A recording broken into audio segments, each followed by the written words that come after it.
Hello, everybody. Welcome to the Run for Your Life podcast. I am Melissa Kahn. I am the head heifer over at Run Heifer Run, and I am so proud to introduce my co-host. Her last name often reminds me of a beautiful potato and onion-filled pasta pocket that falls from heaven, and it's a pierogi. I would be very honored to introduce to you Shannon Pierogi, changing her name back to La Louverlure, something French with the La, and she is absolutely amazing. Shannon, welcome to your own podcast. It is always a pleasure to have you as my co-host, and I just want to let everybody know you look absolutely beautiful today. And how do I know that? I don't. I can't even see you on my screen, but I just know that you look beautiful today. So welcome to your own podcast, Shannon. Thank you. Thank you. Melissa sounds like she's calling in from a phone because she experienced some technical difficulties at home in the last couple days, but that's okay. We love her anyway. I'm in an undisclosed bunker underground. Yes. I'm Stormy Norman and I. Yeah. Yeah. We won't say what state you're calling from. Nope. So yes, pasta pocket, that's new. Yes, to everyone out there, my last name does flip-flop from Pierangeli to Liliev. You'll get used to it. You can just call me Shannon. One name, it works for share, so why not? So I'm excited to introduce our guest tonight, Kathryn MacKinnon. I've had the opportunity to hear her speak twice now. Kathryn MacKinnon helps her clients let go of ordinary and discover their legendary. And this woman is legendary because she is a 19 time Ironman triathlon finisher. She has learned to tune into the importance, she's learned the importance of tuning into her body and listening to its inherent wisdom. Her unique process of learning to tap into and trust one's own instinct has helped her and her clients thrive. You can find her at her website at www.Kathryn, that's R-Y-N, MacKinnon.ca. Kathryn, welcome to Run for Your Life. Thank you, ladies. I'm so excited to be here. We are so excited to have you. You are amazing. I have to start out by asking, you're a 19-time finisher. Do you have any DNFs at all, or did you finish all 19 that you've attempted? Oh my gosh, I have one DNF, and would you believe it's at the Hawaii Ironman World Championship. Don't say it. And for our listeners who don't do triathlon, DNF did not finish. And just so people understand that, because not everybody is into triathlon. So you had one DNF at Kona. At Kona. My first and only, it does. I remember recording a Facebook Live video when I got back to my condo after the race, feeling rather dejected. And I said, well, it was my first ever DNF in over 20 years of triathlon career. And I said, well, if I had to have a DNF, it may as well be at Kona. And if you had to DNF, you sure didn't want it to be at Kona. Oh my God, but 19 finishes. I mean, so you've taken your passion as a triathlete then and turned it into a business then. Is that correct? Not exactly. No, I mean, I'm not in the business of triathlon coaching. I'm in the business of code model coaching. Code stands for creating out of deep energy. And it's really about listening to your body's cues and letting your body lead you forward in your life instead of all the stories that we make up in our head. That's really powerful. My body is leading me towards Dunkin' Donuts right now, so it's a struggle. So I've heard you speak twice, and the thing that resonated with me most, I'm just going to jump right to it, is how you said that don't determine the outcome of your race in the middle of the race. And I love that so much, because we so often, like, my life is over while you're in the middle of living it. Like, no. Yeah. Sort of, how did you come to that? How did you learn that piece of wisdom?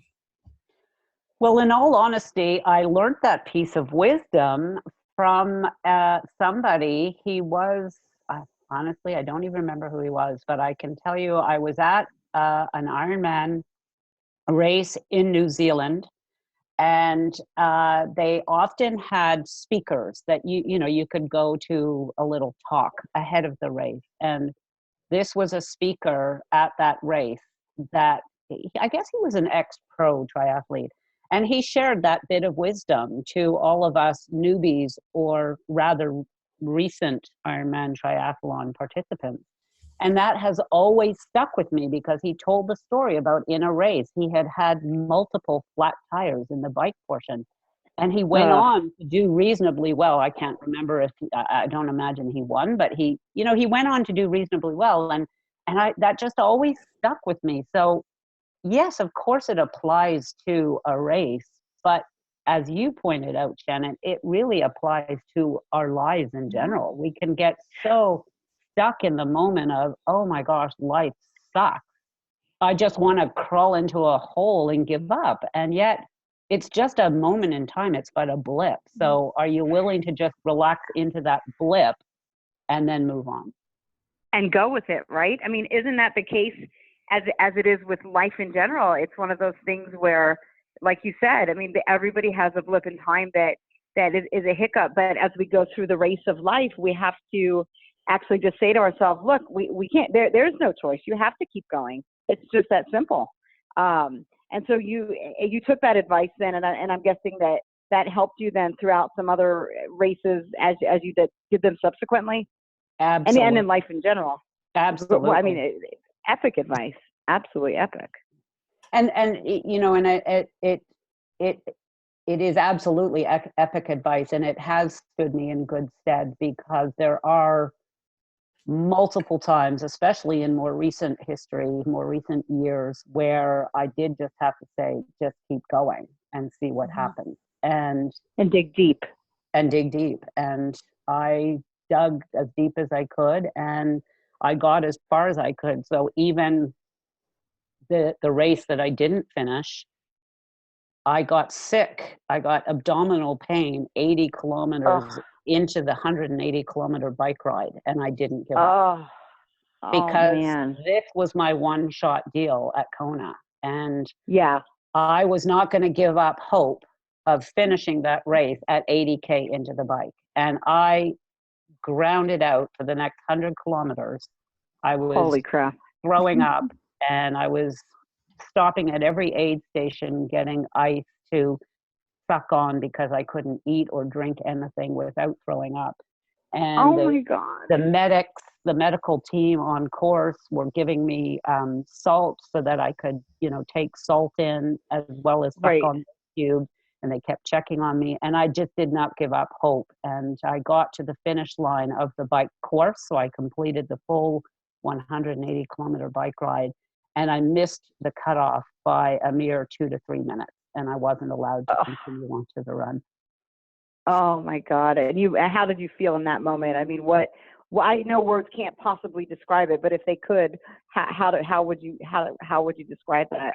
Well, I remember coming in the last 5 kilometers of the bike ride, and I was giving it all I had. And I knew at this point I was just giving her and going as fast as I could. And I kept looking at my watch, because I knew what time of day I had to finish, and I had to be in there by 5:30. And I was looking at my watch, and at 5:30 I was still maybe 500 meters or a kilometer to go, and I kept telling myself, maybe my watch is wrong, maybe my watch is wrong, even though it's a Garmin, and it goes off the satellite, but maybe my watch is wrong. And I still wouldn't give up. Because I thought maybe they're going to let me through. And I got to the finish, and the volunteers, they grab your bike, and an official had to come over and say, I'm sorry, you're done. And I just... Did you punch him? I would have punched him. Give him the nads. I said, no, I thanked him. I said, yeah, I thought that might be the case. And I thanked him. And I walked into the transition area where all the bikes are, and nobody was around. And I just walked over to the far side and looked out over the water and started to cry. But what an absolutely amazing effort that you put into it. I don't think anybody, I know there's so many people who do triathlon, but for those who don't, it's so hard to fathom. You're swimming 2.4 miles. Then you're getting out of the water and you're in the ocean, right? It is not like you're in the still water that's a swimming pool at LA Fitness that, just a bunch of old people pee in. You're in the ocean with waves and currents and stingrays and jellyfish. And then you have to bike, what is it? It's 112 miles, correct? Yep, that's right. And then you have to run a full marathon. And then you have to look good for your finisher picture when Mike Riley says, you are not. So just to get even 2/3 of that way had to have been, especially when you're feeling so sick. Even though you were crying, but you must have been just so proud of yourself for making it through to that point, even through all that illness. You could have died. To be fair, you didn't know necessarily what was going on. It could have been very serious. Yes, it could have been, I suppose. Yes, you're right. I didn't really know what was going on. I just knew that I was in pain and I was not feeling very well and I couldn't eat or drink and I was surviving by sucking on ice cubes. Mm-hmm. Oh, gosh. I know.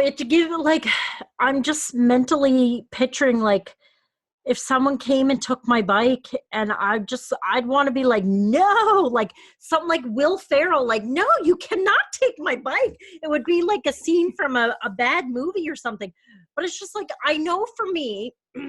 You're so violent, Shannon. I think you have issues. Running is so much more than running because people are like, it's just a race. You'll be fine. But it's not. It becomes almost like a symbol for how you live your life. Like, I'm not giving up. I'm not like I may be puking or dehydrated, but I'm still moving forward. And I just wonder, like, that experience, how have you taken the lessons from that and put it into practice in your life, in your business? That's a great question. One of the sayings that my old coach used to say, she had lots of great ones. And even those I still remember. And one of the ones is, inch by inch, it's a cinch. Yeah. And I think that, and if I'm feeling good in a race and I'm passing someone who's struggling and they're walking, I say to them, just keep moving forward. All you've got to do. In every step. Right, exactly. Every step you take is moving you forward. Mm-hmm. And so with True for life. Exactly, in any aspect of our life, not just racing and in business, it's, what I'm learning of is it's not about focusing on the end goal or the outcome. It's about focusing on the process. And it's about taking action steps along the way, baby steps, it's about doing one little thing today, one little thing that is going to move you towards that goal. Maybe it's a phone call that you've been having, that you've been needing to make, to reach out to someone to ask for something, and it just seems so insurmountable because you're so afraid the person's going to say no. They don't want to sponsor you, or they don't want to support you, or whatever it is. It's about looking up the phone number. If you're not ready to make the call, look up the phone number today. Tomorrow, it's baby steps. Baby steps. Start practicing what you're going to say to the person until, one day you make the phone call. And then that phone call is the baby step to whatever the other steps are that you need to do to build that business. Well, and that's so true. And so many people need encouragement for that because it is so difficult. Our podcast, as we were talking about, it's not necessarily about running per se or triathlon, but it relates so much to life. So whether it's baby steps in getting sober, in getting rid of an addiction, getting rid of a bad marriage, getting out of an abusive situation, every step forward is a step with peace and in the right direction. So like you're saying, if you don't feel that you can do something today, take one step towards it so that tomorrow you're just a little bit closer to your end goal. And eventually, like you said, we get there. Nobody eats an elephant in one bite. Exactly. I was just thinking the same thing. Yeah, and elephant, to be fair, tastes a little bit gamey. I prefer zebra, but it's nobody eats it in one bite, and you just have to go little by little, and that I think that's such powerful life advice as everybody's fighting a battle. And like you said, if you can't, there's a lot of people listening who have eating disorders, and so instead of saying, you know what, tomorrow I'm going to ditch this anorexia, I'm going to get rid of this bulimia, how about we just say, you know what, tonight I'm going to eat 3 crackers and keep them down. That's it. Start small. Start with something that you can do. And then tomorrow, start again. And if you mess up, that's okay. Don't quit. Just keep going. Yeah, that reminds me what you just said about don't quit, keep going, and tomorrow you start again. Because I'm also a certified nutrition coach. Mm-hmm. And in that process of going through nutrition coaching myself for a year and then going on to do the certification, one of the things I learned there was wiping the slate clean. And I think that for me, again, works absolutely within nutrition and eating, but also in our life, because so often with us as women who are conditioned by the society in which we live to need to be or want to be or strive to be a certain shape, instead of celebrating the uniqueness that each of us are, but that's a whole nother topic. So, my shape is round. Exactly, because it's not about the shape we are, it's about who we are. It's about the person. Absolutely. But that aside, and that is a very big conversation that I love to have, but that aside, it's always like, oh, okay, I'm going to start my diet on Monday, right? It's like, because we beat ourselves up if we have that chocolate bar or the glass or 2 or 3 or 6 glasses of wine or the bag of chips. Shannon, right. I love ketchup chips, actually. Those, if you guys from Canada are listening, ketchup chips, best chips in the world ever. Love them. Like, my favorite. She's not lying. I was going to say, I love them though. They're my favorite. Oh no, not ketchup. I'm with you, Melissa. I'm not big on those ketchup chips. If you're on Twitter, check out my videos. We tried them online. They're disgusting and they're from the devil. But anyway, go ahead. Say what you think. That hurts my heart. My heart. No, I think that's an 8th bottle of wine that hurts your heart. But I mean, I think Kathryn, that your advice is epic. I do have a question. You're a certified nutritionist, and we've had several on the show. What's your thought on being plant-based? We recently interviewed somebody who was a plant-based running. I think she was a running coach or just a plant-based runner, but she was one of the two. What is your thought on plant-based versus like just grab a zebra and eat it and then go for a run? What's your thought on that? Well, I'm plant-based eater as well, so you are okay. Absolutely. Okay. And I went plant-based coming up to 3 years ago, and I did it as an experiment to see how I, as an endurance athlete, would fare on a plant-based diet. Sure. And I love it. I have. Really? I love it. I have no plans of going back to eat meat. Everybody asks me about protein. We don't need biggest question ever. Exactly. We don't need near as much protein as we're led to believe that we do. And we get protein in a lot of places and spaces that we don't even consider. So it's really not that difficult to get enough protein as an endurance Ironman triathlete. So plant-based all the way for me. So let me ask you a question then. In terms of donuts, would you go with vanilla sprinkle or vanilla cream? Which is the better of the two choices? I'd have to go with my own, plant-based homemade donuts with a plant-based cashew cream on top for sure. Well, you're going to need my address, so we'll hook that. We'll hook you up with that after we go offline. But that's incredible though, and you found that your performance then increased as you eliminated meat and I'm assuming dairy as well from your diet. Yes, dairy as well. Yes, I am as much as I possibly can be in the circumstances that I find myself in plant-based. No dairy, no animal, no nothing. So I'm curious. Sorry, Melissa, I'm butting in here. I'm curious. No, go ahead.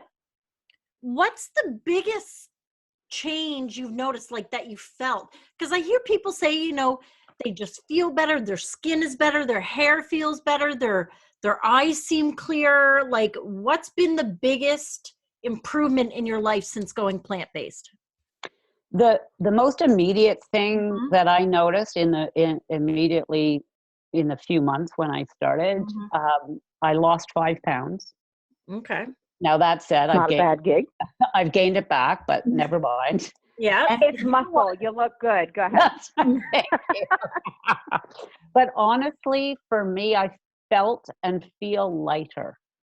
I remember when I'd go to a restaurant, I was never in immediate years before going plant-based, I was never a big meat eater, certainly not red meat. I would occasionally, when eating out, have a filet mignon steak. I was well past any of those 10 and 12 and 16 ounce T-bones. Like that just grossed me out. Yeah.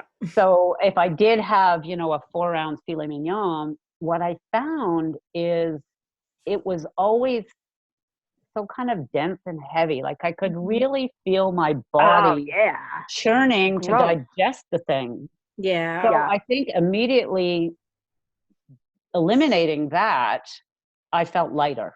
Yeah. Yeah. You know, and so I was only ever eating, you know, chicken and fish and really it started as an experiment, and now having learned what I've learned about animal cruelty and environmental impact, that is what keeps me as plant-based. But even bacon, I mean, I know pig, but bacon, really? You know, it's bacon. I know, you know, bacon, I had a love-hate relationship with. I cut out bacon for a while. Like this was prior to going plant-based. I'd cut out bacon for a while and then I'd go back and I'd have it. But my bacon is always like burnt to a crisp, like no fat left whatsoever. Yeah, super crispy and super toaster bacon. Yeah, exactly. And honestly, no. I mean, just, you know what, I have to tell you, and this is probably not very fair to you ladies if you are meat eaters, but I was at the Royal Winter Fair in Toronto a couple of years ago, and we were, you know, wandering around the barns where the animals are, and we went to see the pigs. And I pulled over my friend, and I looked at this pig in his eyes, and I said to my friend, now, how can you eat that little guy? Look into his eyes. It's true, though. I know. I want to tell this story. Last night, so my brother was here, and I opened the refrigerator, and I see this big bowl. Did I send you the video? Yes, I see this bowl, and there's something moving inside the refrigerator, and you know, I only eat things that are dead. So I'm thinking, you know, and definitely donuts qualify as dead. And I'm thinking, what is moving in the refrigerator? And so I take it out, and then I'm looking at the plate, and the plate is like jiggling its way to the end of the island, and I'm like, what in the hell is? And so I took the bowl off, and there's these massive. It was like a sea cockroach. It was a lobster and crabs or something, and they were alive as all hell. They were alive as the day Martin Luther King had a dream that like they was alive, and I was Martin Luther King Jr. I should say. I was absolutely screaming like, why is there food that has a heartbeat in the refrigerator? And he's like, no, it's cool. We're slowly freezing them to death, and then we're going to steam them to death. And I literally lost my mind. I'm like, you can't take this beautiful creature from the sea whose little pinchers are all taped up, and all he wants to do is pinch you because you're sick for eating him. And I was like, oh my God, it affected me in such a negative way. Like I said, you can't put this in the refrigerator. I can't have live food staring at me with eyes, like when I open it up to eat my, you know, we'll pretend I was eating a vegan smoothie. I can't have things with eyes looking at me. I know, no. And I think because so many of us are so distant, so removed from where our food comes from, it's easy to go to the grocery store and pick up a slab of meat. But when you go to a farm and you see these cute little cows, it is much harder to say, I'm going to eat you in a year. Like, but like it's true. We are so there's so much distance, even with our a lot of people in like our produce, there's so much distance from where it's grown and where we receive it. It's like we have no concept of where our food comes from and what goes into growing it. I mean, this discussion is going off on a different tangent, but like I think I've said the quote before that like the quality of what you put into your body has an effect on the quality of the energy you get out of your body. So yes, you say that a lot. Yeah. So Kathryn, do you find that you are stronger and you feel like a better athlete since you've improved the quality of your fuel? I would say so, yes. Mm-hmm. I will have to say, though, that since that DNF in Hawaii in 2016, so 2.5 years ago, it took me, this is another change in direction, kind of away from the food, but back to the whole identity thing. I think that I really, intellectually, I knew that the DNF did not define me. But in the weeks and months, definitely not. But in the weeks and months that followed, I realized just how much it did, because at a physical level, without me realizing that it did, because it then took almost 2 years before I did another Ironman. I did do the World Long Distance Triathlon Championships in Penticton the following year. And the only reason I'd done it is because I'd qualified and I'd already signed up for it. But I wasn't really feeling particularly pizzazzed about going. And interestingly, in each of the races since that Ironman DNF, I have gotten sick. So really? Yes. And so I'm at the point now, so talking about listening to my body, I'm at the point now of saying, okay, I have questioned. I wonder if my body is telling me that I need to eat meat, but I don't want to eat meat. Yeah. So I have, I am now. Sorry, Kathryn, go ahead. Yeah, go ahead. So I know without a shadow of a doubt that what started as an experimentation to see how my physical performance would be has turned into, I do not want to eat animal products. So there has to be another way that I can be an endurance athlete and not eat. I refuse to believe that my body is telling me I need to eat meat. Yeah. There has to be another way. So then comes to the question is, okay, well, maybe my body is telling me that I need to take a break from long distance triathlon. So right now, and everyone always says to me, all my friends, oh, so when's your next race? And it's really interesting to me right now as people are asking me that, because summer's coming. And the answer is, I don't know. I love the training. And are you okay with running long. Okay with what? With having to say, not knowing. I don't know? Are you? Yeah, because so as we define ourselves as athletes, so many times that question is the very first thing people will say, what's your next race? And so when you say, I don't know, are you at peace with that decision to say, I'm going to listen to my body and see where it takes me? And the answer is yes, because that very question I have asked of myself. And what I realize is I'm okay with it, but are all my friends okay with it? Because they're used to me always having, right? And so I'm ready now to say, okay, I am going to listen to my body. I've been running. My running has slowed down incredibly, but I still love running, and I'm frustrated at the moment that I can't run comfortably. And it's like I live my life saying, listen to your body. So I'm going to listen to my body, and I'm going to you have to do what feels comfortable and do what feels fun, because my body, if I want to live in this physical world, my body is all I have. Yeah, it's your vehicle. It's your vessel. Exactly. So I know it's not who I am, and I've learned that lesson, after the DNF. I did go through the process of, okay, well, who am I if I am not an Ironman triathlete? Yeah. So right. I've How do I moved define through myself? that. Yeah.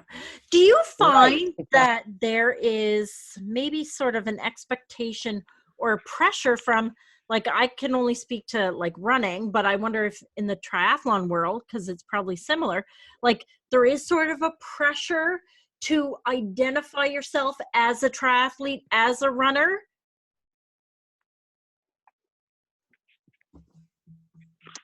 Is there an outside pressure to identify Like, myself as it? does participating, like I find as a runner, it's like you're either a jogger or you're a runner. And if you're a runner, then you must compete, you must do races. So it's kind of like it's hard to separate yourself. Like, no, I'm a runner, so I must, race season is coming Right. up. That's what I must do.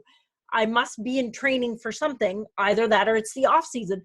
So with triathlons, do you find the same thing? Like, did you feel there was sort of this, I don't know if it was like an obvious pressure or expectation, or maybe it was more subtle that when you do a triathlon, you are a triathlete. This is your life. This is who you are. And like, especially with Ironman, like, you know, it's not just some recreational come and have fun. This is your life. Do you have 19 Yes, M and dots on your calf, by the way? I just want to know. No, I have no M dots on my calf. I love the humbleness of this woman. No M dots on her body. No. 19 finishes. You're my new hero. I've thought about it, but no, I haven't come to take that step yet. And Shannon, yeah, I think certainly with my friends, you know, they're so used to me doing so many races that when you're just having a chat to do a catch up, that's the natural question to ask. Oh, so when's your next race? It's kind of like, so how's your job going? How was Australia this year? You know, what's the next race? So I think it's not that it's a pressure. I think they just expect it because they know that that's what I've done for 20 years. So I think really to a certain extent, it's like, back to your earlier question, am I okay with not knowing? And I think at first I wasn't, but now I very definitely am. I'm so looking forward to. Right, exactly. I'm ready now to listen to my body. And okay, so I love doing Ironman because I love the experience of racing. And just the other day I was running, and I'm, you know, running 30 minutes. I did an hour and a 50-minute run a couple weeks ago, and it just about, well, it didn't kill me, but it was hard. Yeah. And so what I realized is I love Ironman and I love racing and I love the experience. And do I want to do another one where I'm struggling through 42 kilometers, feeling sick and nauseous? Like, what fun is that? Yeah. Just so I can say, oh, I've done another Yeah. Yeah. I mean, that's a lot of medals. Do you know Leslie Battle? You've got to know who Leslie Battle is. No, I don't. I'm No, sorry. she doesn't, Melissa. Oh my God. Everybody on the internet, go Google it. She was I know. Okay. So I know I'm going to screw this up. Leslie lost about 200 or something pounds, and she was the Athena champion in worlds and all kinds of things. And she represented Team USA. And Leslie is like my super mega hero. She did her first half marathon, and it took her, I want to say, like 3.5 hours, that's like the best time I ever had, and I was in shape. But she did it when she weighed like 300 pounds. I mean, and then she went on to win all these titles, competing as Athena. And I just figured you'd know her, but she was also such a source of inspiration. And I remember she went through with a nutrition coach, and your comments about eating just reminded me. She would post the pictures of the food she was eating, and it was like the weirdest combination of like, well, here's some lettuce and some mustard and half a sweet potato, and this really brings me to the question that I'm actually surprised, and I think Shannon's rolling her eyes, although I don't see her beautiful face. Yes, but I'd like to ask you. I'd like to ask you this question. This comes from deep, deep down in my soul, and it's a matter that's very important to me on a multitude of different levels. And I'm going to give you one word, Kathryn, and I'd like you to just kind of tell me what comes to your mind. Like, don't think about it, don't overthink it. Whatever comes to your mind when I say this word, blurt it out. Whether it's good, bad, ugly, or otherwise. Just, I want to know your deepest emotional thoughts. Are you ready for this moment in your life? Okay, hang on. Let me just get ready. Okay, hang on. She said, hey, let me meditate for a minute. I'm just breathing here for a minute. Okay, I'm ready. Go for it. Okay. Watercress. Oh, boring. Love it. Give her a shirt. You get a shirt too. Yeah. Shannon, you ready? You're gonna say it with me? All right, 3, 2, 1. Okay, 1, 3, 2, 1. Do you even watercress, bro? Yeah. So you're not a fan, huh? Yeah. Well, I can eat it for sure, but Now, Kathryn, I can't find it in the grocery stores around here. Have you seen watercress in the grocery stores up there at all? honestly, I haven't looked. No, but like in the green section, I haven't seen it at all. So Watercress to me is a British thing. You know, you have cucumber and watercress sandwiches with cream. Yes. Okay, Quite so British. I may be in need of some coaching because I realize I'm being real and vulnerable with everyone here. I have my Fitbit on, and I was like, that feels really squishy. I had the Fitbit wristband on all day, but not the actual tracker inside of it. So I did my 35-minute run today, and none of those steps counted. So I'm just wave your hand in the air. It's I know it leads me into this question. So Kathryn, what kind of client? You need coaching. You need coaching, girl. I know. She needs more than coaching. What kind of clients do you work with, and how do you help them? Because I'm feeling like my life, I'm going through a divorce, like events are picking up, my half marathon training isn't going well. So I'm feeling a little foggy. So what kind of clients do you work with? Because exactly like people like you. Ones who know how to use their Fitbit. Oh my God, I'm so embarrassed. As my identity as a runner just went. Your credibility just shot through the floor. Oh my God. Yeah. So what type of people do you work with, Kathryn? Yeah. Who are you looking for? What's your ideal client? I work with clients who want to work with me. I want to work with clients who are, my ideal client, who are ready for something more in their life, who believe, who are, maybe they think they've got it all, but they still feel like there's something missing. Mm-hmm. Okay. You know, because for me, life isn't about the 2-week vacation in Hawaii or the, 2 cars or the 5-bedroom house or the cottage by the lake. Mm-hmm. Yeah, sure, that's all still great. For me, life is about living my life knowing that I am the creator of my life. Whether it's quote unquote good or quote unquote bad things happening in my life. And like I said earlier, tuning into my body and trusting that my body knows that the who that I am, the person that I am, the being that I am is not my body. And I want to teach women, I want to teach girls, I want to teach teenage girls to embrace the unique being that we each are. And to know that,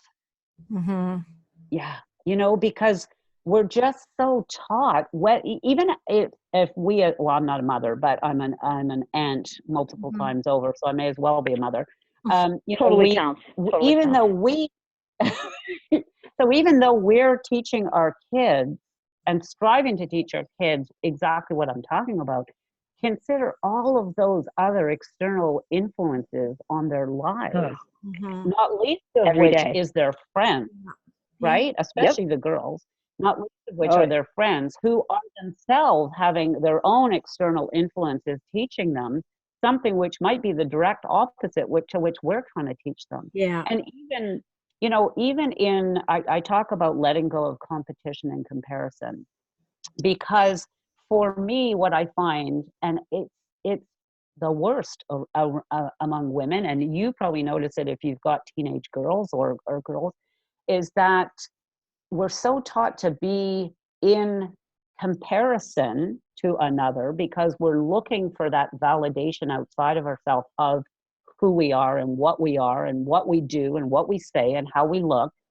And then if we don't find it, then we start, whether we realize it or not, competing against each other. Yep. And very often, subconsciously or otherwise, we're competing with our best friend. Yeah.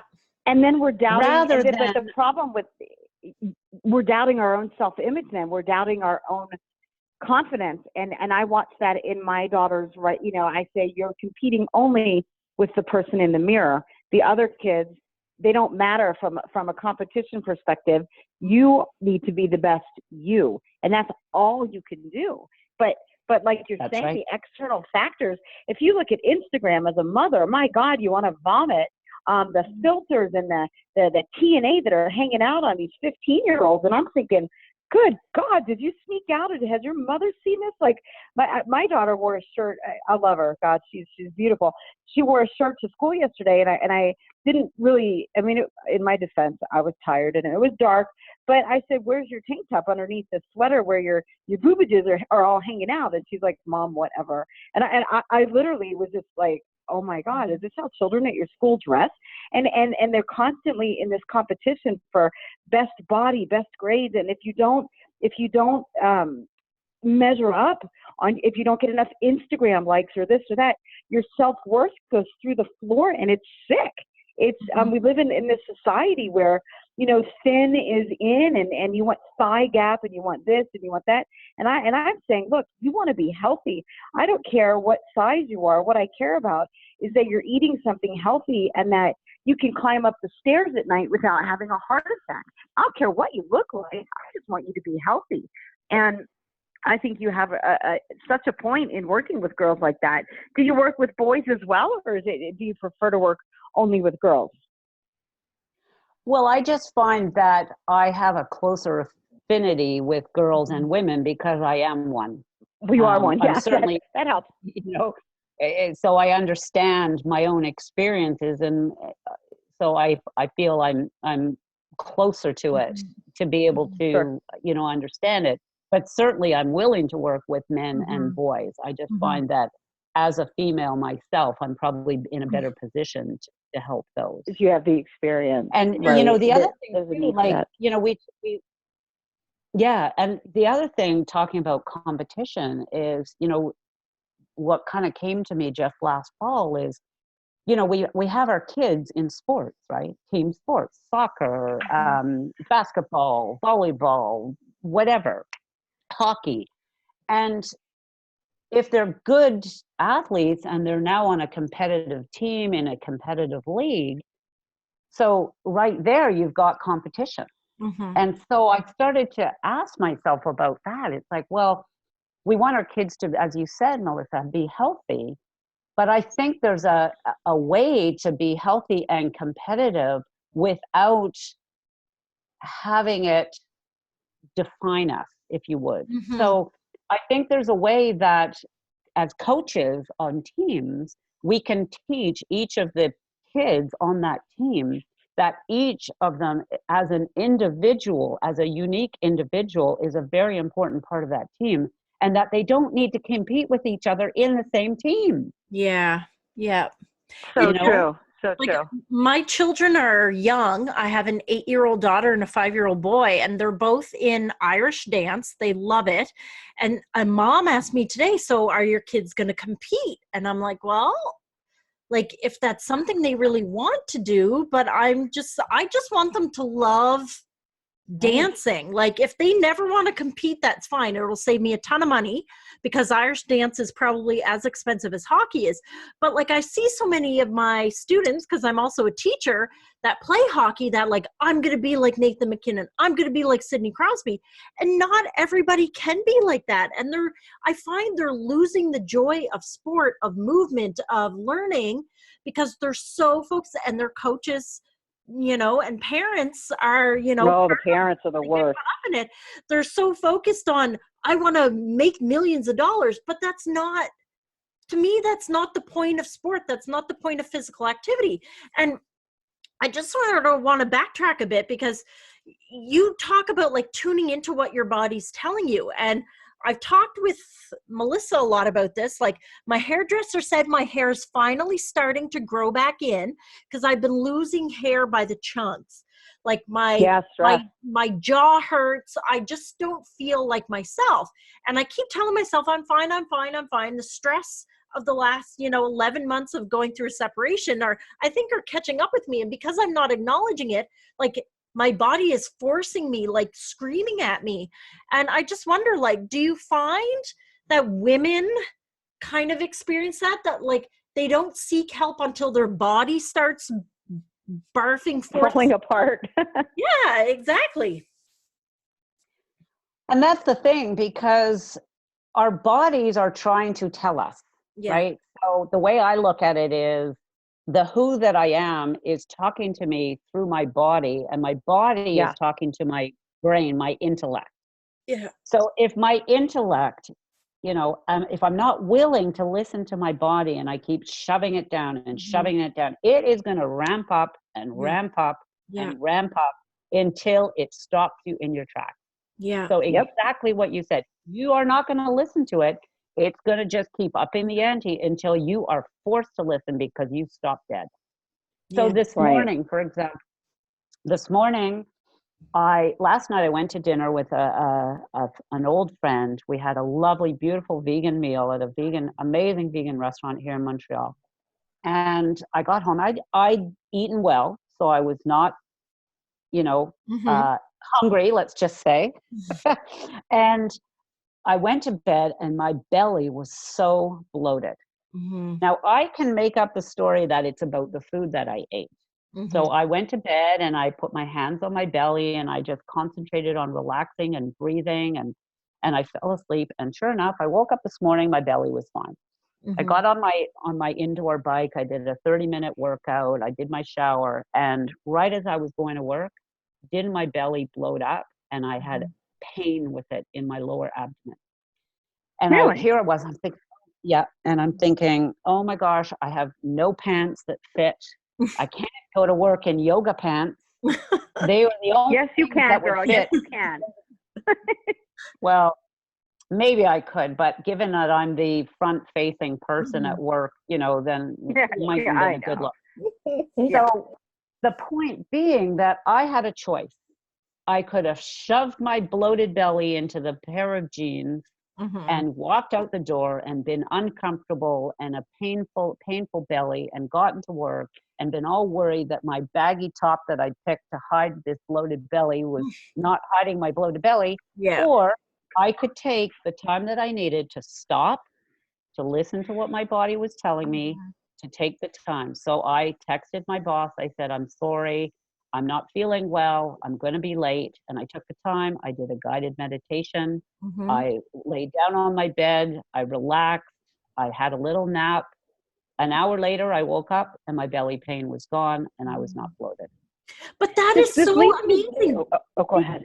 Sorry, Melissa. That's amazing, because so many of us would cram the pants on, rush to work, grab a coffee. Without second thought. Absolutely. We don't take the time to slow down and say, you know what? I need to do what's best for me, because so many people expect so much of us. We feel like we can't do that. Yeah, exactly. Well, have either one of you seen that show, Curb Your...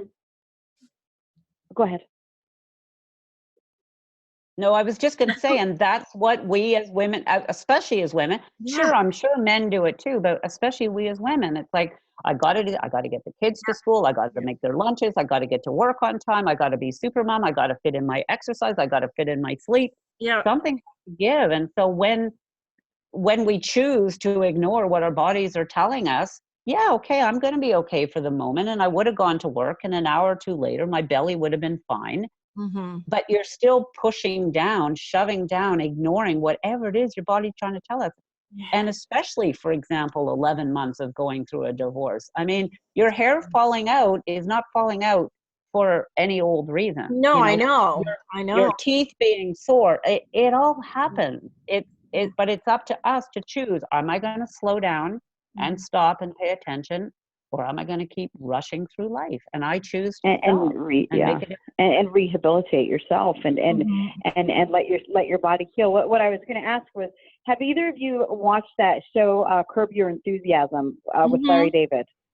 Yeah. So your story reminded me of this episode, and I only know this because I watch it about every. I do a fair bit of travel and some long haul flights, and it's on this particular flight that I take frequently, and it's the episode where his assistant couldn't come to work for 2 days because she was constipated, and the whole episode was about. And then he's got this friend, and he's like, I ran a 5K marathon when I was constipated. I mean, it was just crazy. I mean, the whole show was so funny, but it reminded me of like, yeah, but you have to listen to your body. And that's what Larry's assistant was saying, like, okay, don't make fun of me because I'm constipated. It hurts. I feel like I've got an iron brick in my belly, so screw you. And that's what your story, but it's so important that we do listen to what our body's saying. And I was like, Shannon, my hair fell out. I have a ton of hair, thank God, because I'd be bald otherwise. But when I began my divorce journey, my hair literally was just, it looked like I was a chemo patient, just clumps of hair falling out. My hairdresser said, well, it'll come back, believe me, and you'll be better off for it. And it did, and it's great. But your body has so many ways of talking to you, and I think it's so important, the work you're doing, to help people get in touch with their inner workings and to really listen to what they're saying. In the 19 Ironman races then that you finished, what was your most special one, and why is that? Oh my gosh. Well, without a shadow of a doubt, it was going back to Kona for a second time, and redemption. I don't know. I don't know how much time we have, so talk. Okay, so Shannon's heard the story, but if you will indulge me, Melissa, after the DNF in Kona in 2016. In 2017, as I mentioned, I wasn't ready to do another Ironman. But I talked to my coach, my old coach, and she'd said, well, she knew someone who something had happened and he couldn't get to Kona. And he'd emailed the organization and asked if he could go back, and they'd said yes. So I thought, well, I may as well ask. Worst they're going to do is say no. So in 2018, so 2 years after, I emailed them and I explained the situation. And as it turned out, I got back to Canada after that DNF, went to the doctor. Turns out I had the H. pylori bacteria. And that was unbeknownst to me. Yeah. So I got that treated, and I wrote to Ironman Corporation and I said, look, the reason I didn't finish is I had H. pylori bacteria. Here's the pathologist report. Here's the doctor's letter. Can I come back and give it another go? Well, months went by. I never heard from them. And then finally, I decided to call them. So July last year, I called them. And they said, well, actually, yes, we got your request. And it was agreed that you could come back. But nobody ever wrote to you and told you that. What assholes. And so I said, they're lovely assholes, but really. But there was just an administrative glitch. I'm like, well, that's wonderful. Right. Thank you. But clearly I'm not ready to go back here because it's July and the race is in October and I haven't trained. Didn't tell me. And then and you didn't tell me. So I got off the phone, and the minute I got off the phone, the wheels in my head started turning, and I thought, you know what? I'm not sure if I want to wait, because they said I can go back in 2019. And I said, I don't know if I want to wait. So I made the plan in my own head that I was going to sign up for an Ironman race in August, which is Mont Tremblant, just here in Quebec near Montreal. Yeah. And so I said, I'm going to do that race. And if I have a good race, I'm going to call them back and I'm going to ask them if I can go back in 2018 instead of waiting a whole nother year. Well, I trained not as well as I probably could have for Tremblant, and Tremblant was a disaster. I was sick 3 times on the run. I got nauseous on the bike. I was struggling. It was my slowest Ironman race ever. I finished in 16 hours and 15 minutes. It took me, I think, 6.5 hours for the marathon. I'd never been that slow in any of my races ever, but I finished. But you did it. And so the minute I did it, and the minute I finished, and we went back to the condo, and I sat drinking a glass of wine, watching the fireworks at the end of the race, being very proud of myself for having stuck it out and finishing. And I said to myself, like the next day, in the next couple of weeks, I said, well, that's it. I'm not going back to Kona this year because I had a crap race. And then something in me just, I can't even describe what it is. I just knew that come hell or high water, even though there was every chance I was going to DNF again, that I needed to go back to Kona that year. So in 2000. You just had to do it. So in wow. September, I just had to do it. And I called her back in September. And so this is like 2 or 3 weeks after Tremblant. And I said to her, look, if I wanted to go this year, can I? And she said, sure. I said, great. When do I need to decide by? She said, today. Like yesterday, yeah. And I said, okay, give me a few hours. And I knew they're 7 hours behind. So I had like 7 hours to decide. Right. So I just sat with myself again, just kind of paying attention to that gut instinct inside me, not all the stories in my head that are going to start telling me, well, it doesn't make sense. Why you can't do it, right? And just everything inside me told me I needed to go this year, even though logically it made no sense. I hadn't done the training. I'd had a crap race in Tremblant. There was every chance I was going to have another DNF. And I asked myself, if you were to go this year and you knew you'd have a DNF and you could go next year and you knew you'd finish, what would you choose? And I still chose to go that year. And you did it. And so off I went. And the experience was so incredibly different because unlike the first time I went by myself, this time I had not one but two friends to come to support me. Love it. I got sick on the bike again. I puked 2 times. I did everything that I could at a physical level with anti-nausea drugs and everything to get me through. And I just knew that come hell or high water, all I needed to do was keep moving. And one of the other bits of information that I'd heard from a pro in Kona the 2 years prior was along the lines of don't decide the outcome of the race until the end of the race. It was wait 5 minutes and see what happens. Mm-hmm. So that bike ride, I'm waiting 5 minutes. I'm waiting 5 minutes. I'm waiting 5 minutes. I might get better. And sure enough, with the last, 40, 50K, I did start to feel a bit better. I still wasn't eating or drinking. I was still kind of sucking on ice cubes. So it was like Kona all over again from 2 years ago. Yeah. Mm-hmm. But I was going, and I could tell that I was going faster because the conditions. You were stronger. Well, that and the conditions were better. It wasn't as windy as it normally would be in Kona. Good.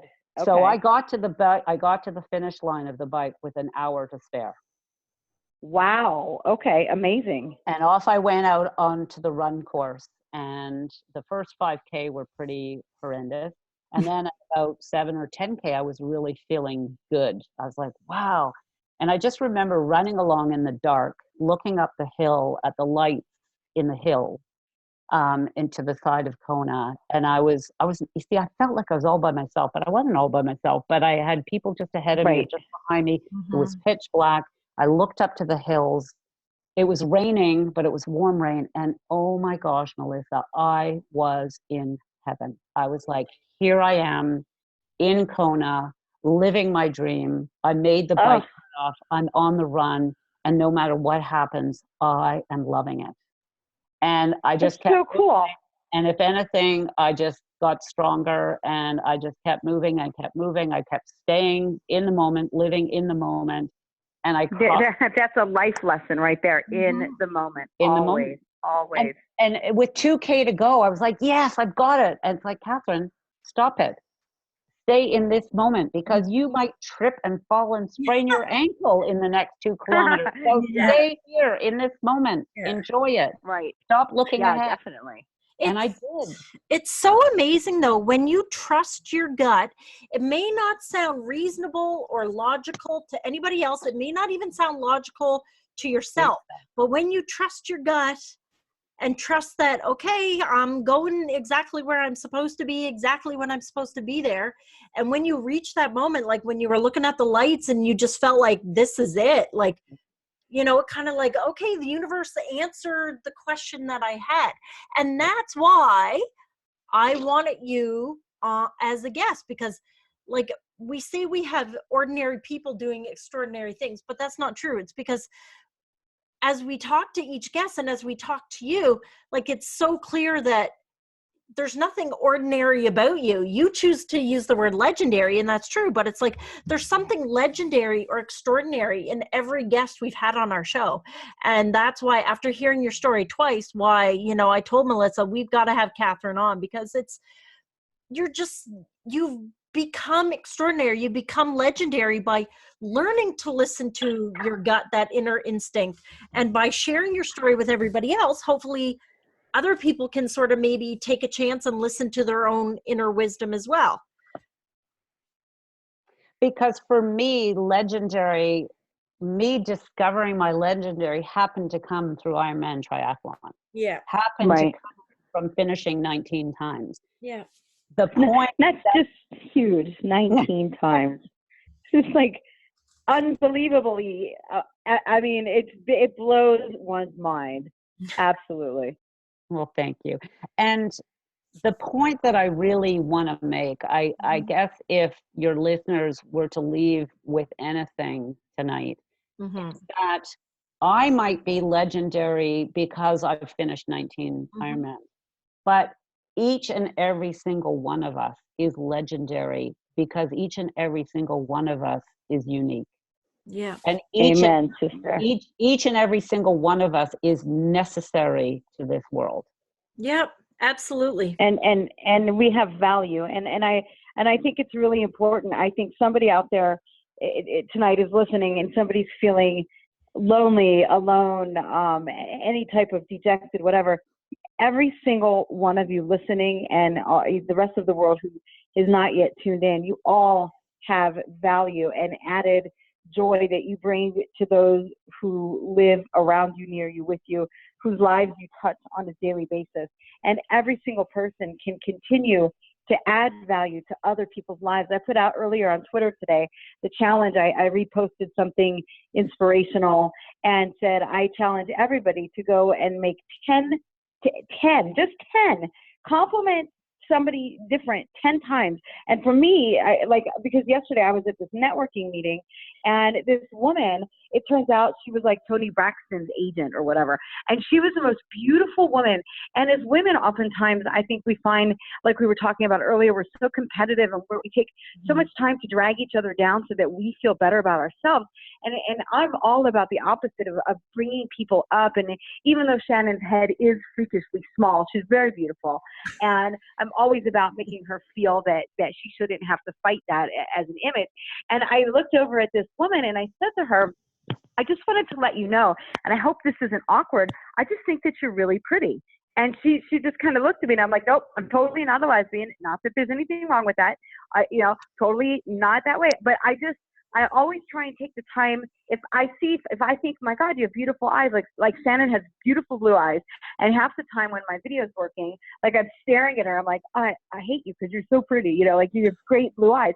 And I think it's so important that we tell people. And so I put that challenge out there, pick 10 different random people. And some people were like, that's a lot of complimenting. And I'm thinking, well, shit, man, you got some work to do on your life. If you can't pick 10 people, now I get if you work from home and you're only seeing your cat, that's different. But, call your mom or call your aunt or whatever. Say, hey, you know what? The other day you looked pretty, or, you're smart and I love you. But if we can take the time to collectively build each other up, I think that this world will be such a better place. And clearly you're doing that. You're a living example of what it is to build other people up. And so just for humanity, I would personally like to do my part to say thank you for helping other people be the best version of themselves, because that's what we're really about at Run for Your Life, is we're celebrating the accomplishments of people doing amazing things. And it's not just that you're a 19, I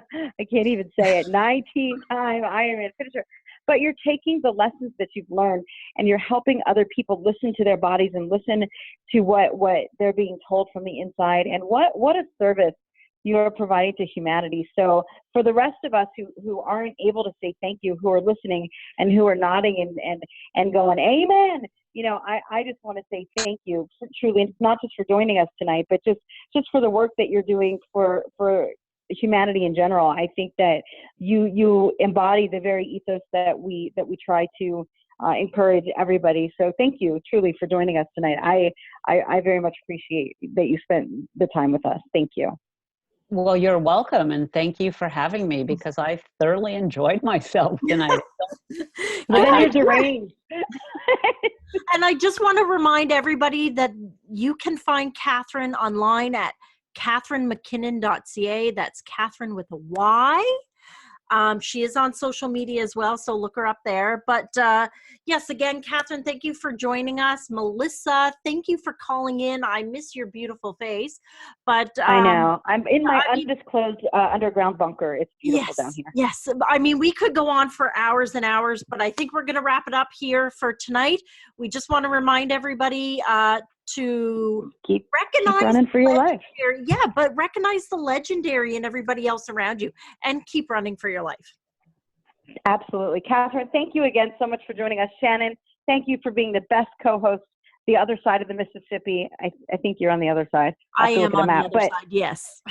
Okay, well, thank you for that. And you guys have a great night, and we will be back again soon with another episode.